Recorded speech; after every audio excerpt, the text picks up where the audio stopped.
Julian was first to speak. He admitted that his body had fallen apart and that his mind had lost its luster. The constant pressure and exhausting schedule of world class trial lawyer had also broken his most important and perhaps most human endowment, his spirit. When given the ultimatum by his doctor either to give up the law or give up his life, he said he saw a golden opportunity to rekindle the inner fire he had when he was younger. Julian grew visibly excited as he recounted how he sold all his material possessions and headed for India, a land whose ancient culture and mystical traditions has always fascinated him.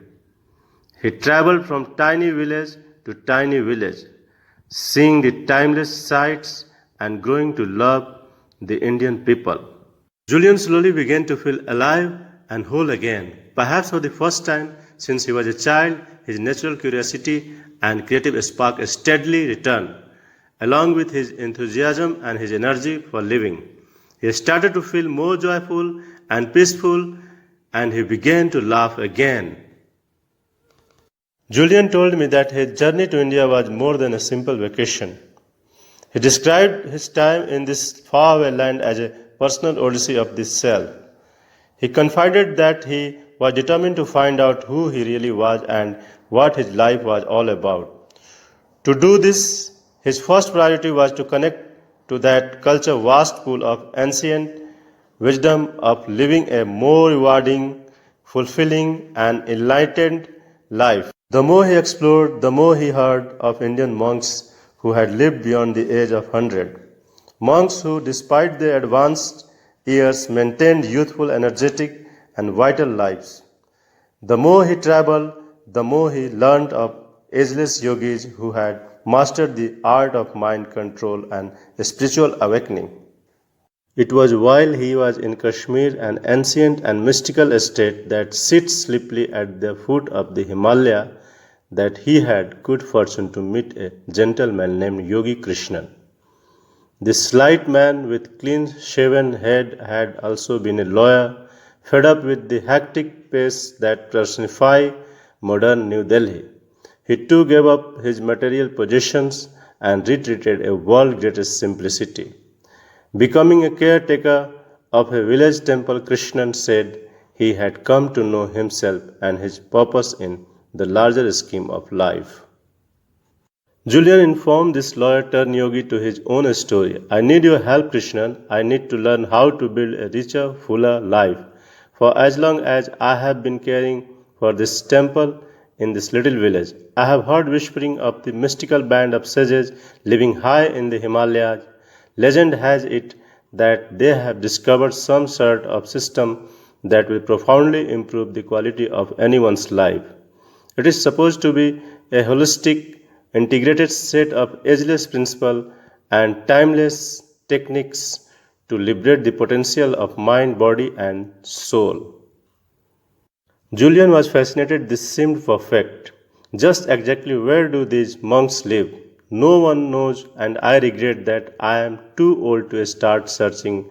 But I will tell you one thing, my friend. Many have tried to find them, and many have failed.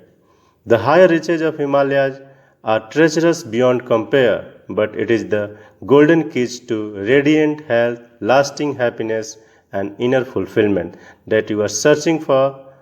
I don't have that wisdom you seek, they do. Please, friend, I need help to find Sivana, yelled Julian. I have been traveling for 7 days with little food and water. I think I am lost. The figure came to an abrupt stop. Julian approached cautiously while the traveler stood remarkably still and silent. His head didn't move, his hands didn't move, and his feet kept their place. Julian gazed at traveler with an intense curiosity. A quick burst of sunbeam revealed that it was a man's face under the loosely fitting hood. Though he was at least his own age, there were very striking features of this person which left Julian mesmerized. His eyes were cat like and so penetrating that Julian was forced to look away. His olive-complexioned skin was supple and smooth. His body looked strong and powerful, and though the man's hands gave away the fact that he was not young, he radiated such an abundance of youthfulness and vitality. I am Julian Mental. I have come to learn from sages of Sivana. Do you know where I might find them? He asked. The man spoke softly. Why is it that you seek these sages, friend? Sensing that he had indeed found one of the mystical monks who had eluded so many, Julian opened his heart and poured out his Odyssey to the traveler. He spoke of his former life and of the crisis of spirit he had struggled with, and he told him of his travel in mystical India and of his meeting with Yogi Krishna. The traveler remained silent and still. It was not until Julian spoke of his burning, almost obsessive desire to acquire the ancient principles of enlightened living that the man spoke again. Placing an arm on Julian's shoulder, the man said gently, if you truly have heartfelt desire to learn the wisdom of a better way, then it is my duty to help you. I am indeed one of those sages that you have come so far in search of. If you like, you may come with me as my guest to my temple. My brothers and sisters will welcome you with open arms. We will work together to teach you the ancient principles and strategies that our ancestors have passed down through ages. Before I take you into my private world, I must request one promise from you, requested the sage. Upon learning these timeless truths, you must return to your homeland in the West and share this wisdom with all those who need to hear it. Though we are isolated here in these magical mountains, we are aware of the turmoil your world is in. Good people are losing their way. You must give them the hope that they deserve. More importantly, you must give them tools to fulfill their dreams.